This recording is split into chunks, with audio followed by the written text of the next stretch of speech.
Government कुछ extra ordinary बच्चे रहते हैं जो बहुत ज़्यादा इंटेलिजेंट हैं, तो कुछ गवर्नमेंट कॉलेज भी रहते हैं जिसकी फ़ीस कम होती है, लेकिन सिलेक्शन होना भी बहुत डिफ़िकल्ट होता है, it's not easy.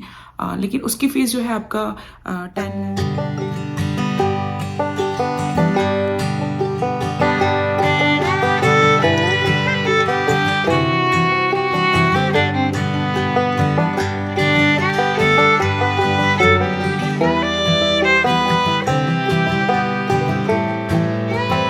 Hello, welcome back to my channel. कैसे हैं आप सब लोग? आई होप आप सब लोग ठीक होंगे और मैं भी बिल्कुल ठीक हूँ।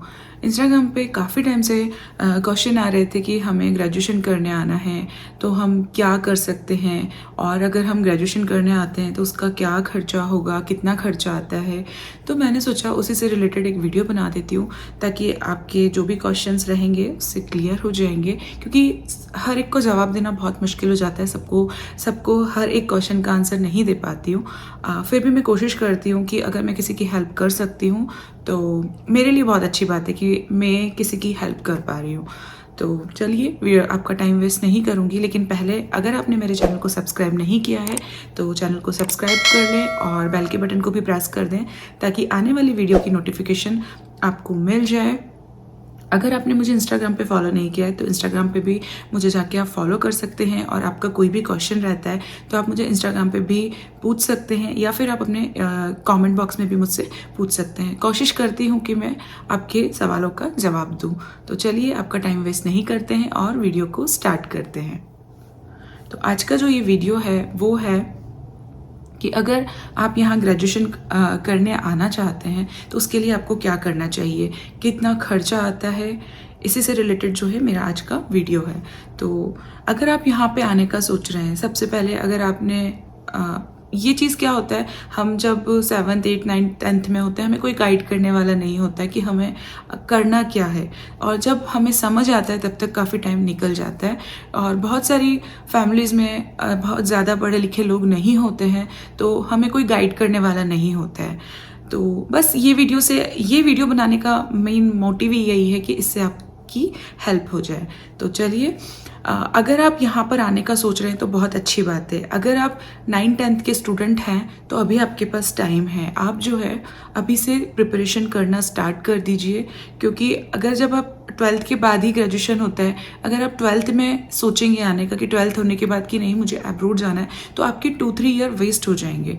इससे पहले अगर आप अभी 8th 9th में हैं, 9th 10th में हैं, तो आप अभी से सोच लीजिए कि अगर आपको जाना है तो आपको क्या प्रिपरेशन करनी है।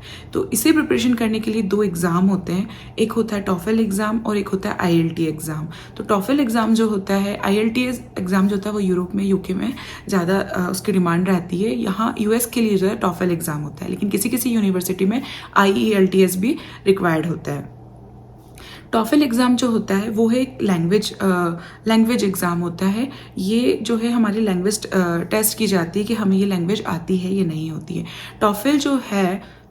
टॉफल की फुल फॉर्म जो है test of English as a foreign language. आप फुल फॉर्म से ही समझ गए होंगे कि बेसिकली इंग्लिश का टेस्ट होता है, वो हमें क्वालिफाइड करना होता है, वो एग्ज़ाम हमें क्लियर करना होता है। उसके बाद ही आगे के जो प्रोसेस होता है वो सब चीज़ें, पहला फर्स्ट स्टेप जो होता है वो टॉफल एग्ज़ाम क्लियर करना होता है। टॉफल एग्ज़ाम भी आप गूगल कर सकते हैं कि ये एग्ज़ाम कब होता है, इसके लिए क्या रिक्वायरमेंट है, आपको 12th में कितना परसेंटेज चाहिए।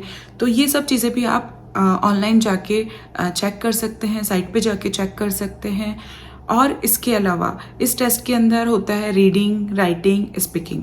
तो ये चीज़ चेक की जाती है, क्योंकि अगर आप यूनिवर्सिटी में एग्ज़ाम लेने जाएंगे तो वो ये चेक तो करेंगे ही कि आपको इंग्लिश आती है नहीं आती, नहीं तो आपको समझ कैसे आएगा, या आप बोल पाते हैं नहीं बोल पाते, वो सारी चीज़ें भी रहती है।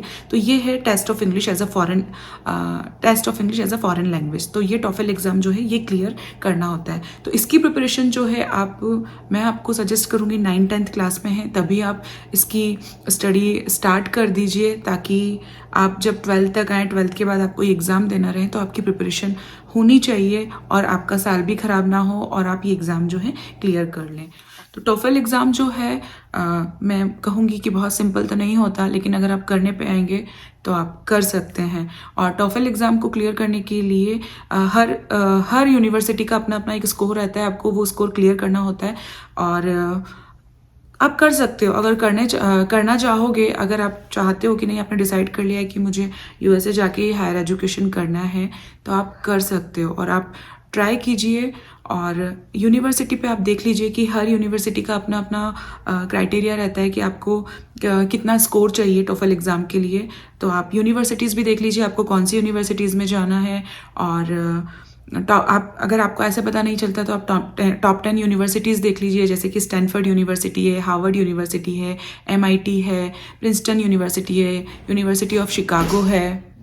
तो ये यूनिवर्सिटीज़ हैं। आप चाहें तो गूगल कर सकते हैं, आपको बहुत सारी चीज़ें पता पड़ जाएगी। आप यूनिवर्सिटीज़ के बारे में पता कीजिए, आपको किस यूनिवर्सिटी में, आपको कौन सी यूनिवर्सिटी पसंद है और उस यूनिवर्सिटी में एडमिशन के क्या क्या प्रोसेस है आप देख सकते हैं। इसके अलावा एक एग्ज़ाम और होता है सेट एग्ज़ाम। जो सेट एग्ज़ाम होता है बेसिकली रीजनिंग टेस्ट होता है, तो वो एग्ज़ाम भी जो है आपको क्लियर करना होता है। तो यहाँ पर जो है ग्रेजुएशन, हायर एजुकेशन बहुत ज़्यादा एक्सपेंसिव है, बहुत ज़्यादा कॉस्टली है, सस्ता नहीं है। हायर एजुकेशन जैसे इंडिया में होता है तो वो काफ़ी सस्ता हो जाता है, लेकिन यहाँ पर हायर एजुकेशन करना बहुत मुश्किल होता है। मुश्किल होने के साथ बहुत ज़्यादा कॉस्टली भी होता है। लेकिन आप ये टेंशन नहीं लीजिए, क्योंकि अगर आप कोशिश करेंगे तो आप कर सकते हैं। यहाँ पर जो है अगर आप मतलब एक मैं मिनिमम आपको बता रही हूँ, एक बहुत टॉप 10 यूनिवर्सिटीज़ में एक यूनिवर्सिटीज़ कोई भी ले ली और वहाँ पर अगर आपने एडमिशन लिया है तो $50,000 $50,000 तो मिनिमम आपका 1 ईयर का खर्चा आएगा ही। मिनिमम सिर्फ आपका स्टडी का जो है $50,000 आपका आएगा।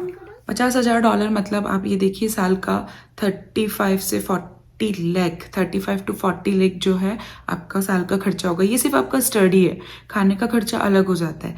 लेकिन यहाँ पर जो है स्कॉलरशिप के बहुत सारे प्रोग्राम्स होते हैं। अगर आप वॉलंटियर्स हैं, आप सोशल वर्क हैं या आप स्पोर्ट्स वगैरह में हैं, तो उससे आपको स्कॉलरशिप मिलती है। तो ये सब चीज़ें आप, जैसे हमारे इंडिया में कैसा है ना 98% 90%, यहाँ पर परसेंटेज इतना ज़्यादा ज़रूरी नहीं है, आपके लिए दूसरी चीज़ें भी ज़्यादा ज़रूरी है। जैसे कि आप अगर सोशल वर्कर हैं तो उसका भी आपको स्कॉलरशिप मिलता है। आप वॉलंटियर्स हैं, इसके अलावा आप स्पोर्ट्स वगैरह में हैं, तो वो सब चीज़ें भी यहाँ पर देखी जाती है। सिर्फ आपके मार्क्स ही नहीं देखे जाते और दूसरी चीज़ें भी आपको देखी जाती है। मैंने आपको लास्ट वीडियो में भी बताया था कि यहाँ पर जो है बच्चों को क्रिएटिव बनाया जाता है। आप कितने क्रिएटिव हो, ये सब चीज़ें भी जो है यहाँ पर देखी जाती है। इसके अलावा आप ये कुछ एक्स्ट्रा ऑर्डिनरी बच्चे रहते हैं जो बहुत ज़्यादा इंटेलिजेंट हैं, तो कुछ गवर्नमेंट कॉलेज भी रहते हैं जिसकी फ़ीस कम होती है, लेकिन सिलेक्शन होना भी बहुत डिफ़िकल्ट होता है, इट्स नॉट ईजी।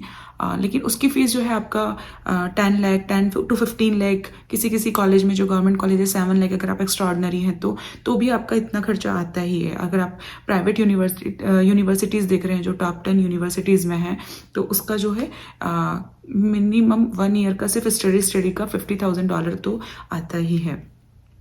इसके अलावा आप अगर चाहते हैं कि आप ये सोचते होंगे यार हम लोग 40 लाख देंगे कैसे होगा। अगर आपने यहाँ से हायर एजुकेशन कर लिया तो आपकी जॉब तो पक्की है, आप जॉब आराम से करेंगे, इवन आपको जॉब यहाँ भी मिल जाएगी।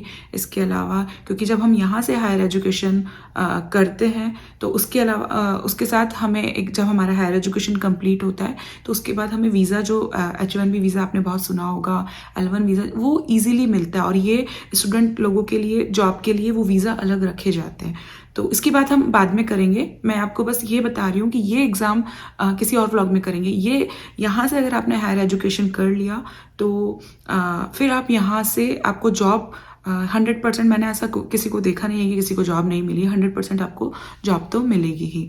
इसके अलावा आप यहाँ रहते हैं, वो खर्चा अलग होता है। तो यहाँ पर रहकर आप जो है जॉब भी कर सकते हैं, स्टूडेंट वीज़ा पे आप जॉब कर सकते हैं। वो जॉब जो रहती है वो कैंपस में ही होती है, आपका जो कॉलेज कैंपस रहता है उसके अंदर आपको आप रह के जॉब भी कर सकते हैं। कुछ पार्ट टाइम जॉब रहता है, उसका आप एटलीस्ट अपने रहने का खर्चा वगैरह निकाल सकते हैं। और आजकल जो है इंडिया में भी अगर इंडिया से भी आप यहाँ आ रहे हो तो इंडिया में एजुकेशन के नाम पर लोन मिलता ही है। तो आप ये मत सोचिए यार हम लोग गरीब हैं, हम लोग अफोर्ड नहीं कर, हाँ बिल्कुल सोचने में ज़रूर आता है, लेकिन अगर आप ट्राई करेंगे तो जब हम कोशिश करते हैं तो हमारे लिए सारे रास्ते खुल जाते हैं। हम हर तरफ से सोचते हैं कि हम कहाँ से पैसे अरेंज कर सकते हैं। हम कितनी स्टडीज़ करें, हम मतलब अपनी पूरी मेहनत कर लगा दें कि हम अच्छे से मार्क्स हमारे लेके आएँ। तो आप कोशिश करिए, और कोशिश अगर हम करेंगे तो हमें ये सक्सेस ज़रूर मिलेगी। एक बार आपको एडमिशन मिलने का देर है, और जब हम यहाँ पढ़ते हैं तो बहुत सारी अपॉर्चुनिटीज़ हमारे हाथ में भी आने लगती है। हमें पता पड़ता है कि हम ऐसे भी मनी अर्न कर सकते हैं, इस तरह से भी मनी अर्न कर सकते हैं। तो ये आप ये देखिए कि आपका जो 1 ईयर का, अगर आप जैसे कि यूनिवर्सिटी ऑफ शिकागो में जाएंगे, या फिर येल यूनिवर्सिटीज़ हैं, या जो भी है टॉप 10 यूनिवर्सिटी में, MIT है, हार्वर्ड यूनिवर्सिटी है, तो अगर आप ये सब यूनिवर्सिटीज़ अगर आप देखते हैं और इसमें अगर एडमिशन लेते हैं तो आप ये समझिए कि आपका 40 लाख तो ईयरली खर्चा आएगा। ये सिर्फ स्टडी का है, रहना खाना वो सब अलग हो जाता है।